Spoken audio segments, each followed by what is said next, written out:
আজকে আমি বানাবো দারুণ মজার ক্রিমি চিকেন বান। নরম বান আর ভিতরে ক্রিমি চিকেনের ফিলিং একবার খেলে মুগ্ধ হয়ে যাবেন। চলুন তাহলে রেসিপি শুরু করি।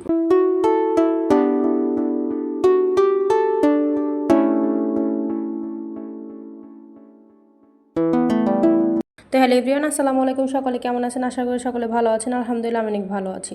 তো বানের ভেতরে যে পুরটা দেবো তার জন্য আমি চিকেনের ব্রেস্টের অংশ নিয়ে আমি লবণ দিয়ে সিদ্ধ করতে দিয়ে এখানে এসেছি ডো বানাতে। ডো বানানোর জন্য আমি এখানে নিয়েছি 1.5 কাপ ময়দা। আপনারা এখানে আপনাদের পরিমাণ অনুযায়ী নিয়ে নেবেন। এরপর আমি দিয়েছি সামান্য লবণ এবং সামান্য চিনি। চিনিটা অপশনাল, আপনারা চাইলে এটা স্কিপ করতে পারেন। এটাকে সুন্দর করে মিশিয়ে এখানে আমি দিয়ে দেবো একটা ডিম। ডিমটাকে ভেঙে আমি সুন্দর করে ময়দার সাথে সুন্দর করে মেখে নেব, যাতে করে কোথাও কম বেশি না হয় এবং স্মুথভাবে পুরোটা ময়দার মধ্যে লেগে যায়। এরপরে আগে থেকে ইস্ট আমি কুসুম গরম পানিতে আমি ইস্ট গুলিয়ে রেখেছিলাম, সেটা আমি এখন এটাকে এখানে অল্প অল্প করে দিয়ে নেব। এখানে যদি আপনাদের ঠান্ডার দিনে হয় তাহলে ইস্টটা 2 চামচ ব্যবহার করবেন, আর যদি গরমের দিনে হয় তাহলে 1 চা চামচেই হয়ে যাবে। তো আমি ইস্টের গোলাটা দিয়ে এখানে আমি সুন্দর করে ডোটা বানিয়ে নেব। ডোটা বানানোর সময় যদি আপনাদের পানি কম পড়ে তাহলে এখানে মানে একটু শক্ত হয়, তাহলে আপনারা এখানে একটু পানি অ্যাড করে বা দুধ অ্যাড করে দিতে পারেন। আবার যখন দেখবেন যে একটু বেশি নরম হয়ে যাচ্ছে তখন এখানে আপনারা চাইলে আবার নতুন করে হালকা অল্প একটু ময়দা ব্যবহার করে ডোটাকে সুন্দর একদম পারফেক্ট স্মুথ করে বেলে নিতে হবে। তো ডোটা আমার হয়ে গিয়েছে। এখন আমি পাশে সাইডে রেখে একটা বোলের মধ্যে সামান্য একটু তেল ব্রাশ করে নেব। তেলটা সুন্দর করে ব্রাশ করে নিয়ে এটার মধ্যে আমি আমার ডোটা দেবো এখানে। আর তেলটা ব্রাশ অবশ্যই করতে হবে, না হলে দেখা যাবে ডোটা যখন হয়ে যাবে ফুলে বড় হয়ে যাবে তখন দেখা যাবে যে ওখানে লেগে যাবে, ওঠাতে সমস্যা হবে। আর তেলটা দিলে এরকম সমস্যাটা হবে না। তো আমি এখানে ডোটা দিয়ে দেবো। ডোটা দেওয়ার পরে এখানে আমি আবার 1 টেবিল চামচ তেল ব্যবহার করব। তেলটা এখানে আপনার দিতেই হবে, এটা অপশনাল না। এটা যেহেতু শক্ত হয়ে যেতে পারে তার কারণে এটা দিতে হবে। তেলটা দেওয়ার পরে আমার চিকেনটা সিদ্ধ হয়ে গিয়েছে। এখানে আমি এটা এখন উঠিয়ে নিয়ে সুন্দর করে হাত দিয়ে ছাড়িয়ে নেব। আর হাত দিয়ে এটা আপনারা এখানে চাইলে আপনারা ব্লেন্ডারে দিয়ে নিতে পারেন, হালকা করে ঘুরিয়ে নিতে পারেন, কিন্তু আমি হাত দিয়ে দিচ্ছি। আর আপনারা চাইলে এখানে একটু দলা দলা করে রাখবেন যাতে করে মুখে পড়ে। আর ব্লেন্ডারে বেশি একদম গ্রাইন্ড করে নিলে দেখা যাবে এটা একদম ক্রিমের সাথে মিশে যাবে, যাতে খেতে ভালো লাগবে না। তো আমার এই চিকেনগুলো ছাড়ানো হয়ে গিয়েছে। এখন আমি পুরটা রেডি করে নেব। পুরটা রেডি করার জন্য আমি প্রথমে ফ্রাই প্যানে একটু তেল দিয়ে নেব। তেলটা দেওয়ার পরে সামান্য একটু পেঁয়াজ কুচি দেবো। পেঁয়াজ কুচিটা আপনারা লম্বা করে দিতে পারেন, আবার একদম চপিং করেও দিতে পারেন। তারপর আমি দিয়ে নিয়েছি একটা কাঁচামরিচ।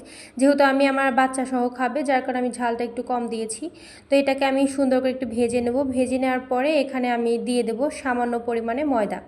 আপনারা এখানে ময়দাটা আপনাদের চিকেনের পরিমাণ অনুযায়ী ময়দা ব্যবহার করবেন। ময়দা বেশি ব্যবহার করলেও ভালো হবে না এবং কম ব্যবহার করলেও ভালো হবে না। এখানে আমি দিয়ে নিয়েছি 1.5 চা চামচ ময়দা। এটা দেওয়ার পরে আমি আগে থেকে টক দই ফেটিয়ে রেখেছিলাম, সেই টক দইটা দিয়ে নিয়েছি। এখানে আপনারা টক দইয়ের পরিবর্তে দুধ ব্যবহার করতে পারেন। তো আমি এখন টক দই ব্যবহার করার পরে তারপর আবার এক্সট্রা করে নতুন করে আবার দুধ ব্যবহার করেছি। তো এর মধ্যে আমি সামান্য একটু লবণ দিয়ে সুন্দর করে এটাকে রান্না করে নেব। রান্না করে নেওয়া হয়ে গেলে যখন এটা পানিটা টেনে আসবে তখন এটার মধ্যে দিয়ে দিব আমি আমার আগে থেকে ছাড়িয়ে রাখা চিকেনগুলো দিয়ে সুন্দর করে এটা আমি রান্না করে নেব। আর রান্না করে নেব যতক্ষণ পর্যন্ত না এই ক্রিমগুলো একদম চিকেনের সাথে একদম মেখে যাচ্ছে, তাও ততক্ষণ পর্যন্ত। আপনারা এখানে চাইলে আবার নতুন করে চিজ ব্যবহার করতে পারেন, এটাতেও অনেক মজা লাগে, কিন্তু আমি চিজ ব্যবহার করিনি। আর এখানে আবার চিলি ফ্লেক্সটা ইউজ করবেন। আমি চিলি ফ্লেক্স দেইনি কারণ আমার বাচ্চা এখানে খাবে, ঝালের জন্য খেতে পারবে না। তো আমার পুরটা রেডি হয়ে গেছে। এখন আমি এটা উঠিয়ে নেব। উঠিয়ে নিয়ে আমি চলে যাব আবার রুটির ডোর কাছে। ডোটা আমার ফুলে গিয়েছে, দেখেন কত সুন্দর করে। এটাকে আমি নিয়ে কিছুক্ষণ আবার মোমো বেলে করে নেব। সুন্দর করে হাত দিয়ে চেপে আবার ডোটা একটু স্মুথ হওয়ার জন্য, যেন বানটা একটু সুন্দর হয়, যার কারণে এরকম করে নেবেন। এরকম করে নিলে দেখা যাবে সুন্দর করে যখন এরকম করে হাত দিয়ে ডলে এরকম স্মুথ করে নেবেন ডোটা, তাহলে দেখা যাবে নেক্সট টাইম যখন বান করবেন অনেক ফ্লাপি হবে এবং অনেক নরম, একদম নরম হয়ে যাবে।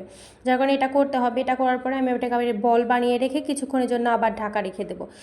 তারপর এটাকে 15 মিনিট পরে উঠিয়ে এটাকে আমি সুন্দর করে 5টা ভাগ করে নেব।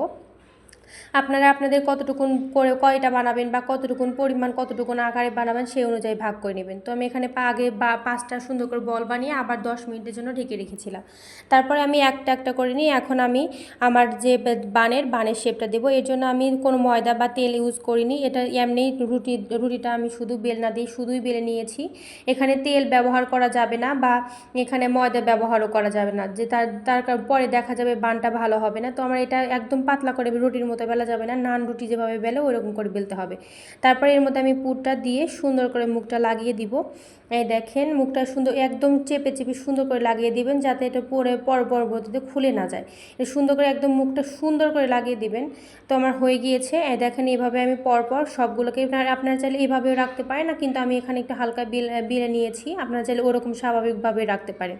তো আমি এভাবে করে সবগুলো একটার পর একটা সবগুলো বানিয়ে নেব। দেখেন আমার হয়ে গিয়েছে। এখন এগুলোকে আমি সামান্য তেল দিয়ে তেলের মধ্যে দিয়ে ফ্রাই করে নেব, যেহেতু আমার ওভেন নাই, ওভেন ছাড়া এটা করছি। তো আপনারা এটা ওভেন ছাড়া একবার করে দেখবেন, অনেক মজা লাগে এবং করতে অনেক সহজ, যেহেতু ওভেনের জন্য আমরা অনেক সময় অনেক কিছু খেতে চাইলেও করে উঠতে পারি না। তো সামান্য একটু তেল ব্রাশ করে নিয়ে এটা বানালে অনেক মানে তেলটা অত লাগে না, আবার দেখা যায় যে সুন্দরও হয়, খেতে অনেক মজা লাগে। তো দেখেন এরপর যেন এই পাশ ওপাশ হয়ে যাবে, তখন আমি 2টা স্প্যাচুলা নিয়ে সাইডগুলো দিয়ে একটু ভেজে নেবো, যাতে এর কারণে দেখা যাবে যে সাইডগুলো কাঁচা থাকবে না। তো আমার বানগুলো রেডি হয়ে গেছে। এখন আপনারা এরকম করে বানিয়ে ট্রাই করে দেখতে পারেন। আর আমার ভিডিওটা যদি কারো ভালো লেগে থাকে, আমার একটা লাইক কমেন্ট শেয়ার করবেন এবং আমার চ্যানেলটাকে সাবস্ক্রাইব করতে ভুলবেন না। আর অবশ্যই পাশে থাকা বেল আইকনে চাপ দিয়ে দিবেন, যাতে আমার নতুন নতুন ভিডিওর সাথে সাথে আপডেট পেয়ে যান সবার আগে এবং আমার ভিডিও সবার আগে দেখতে পারেন। তো দেখেন কতটা সুন্দর হয়েছে। তো আজকের মতো বিদায় নিচ্ছি। সকলে ভালো থাকবেন, সুস্থ থাকবেন, দেখা হবে নতুন একটা ভিডিও নিয়ে। আসসালামু আলাইকুম।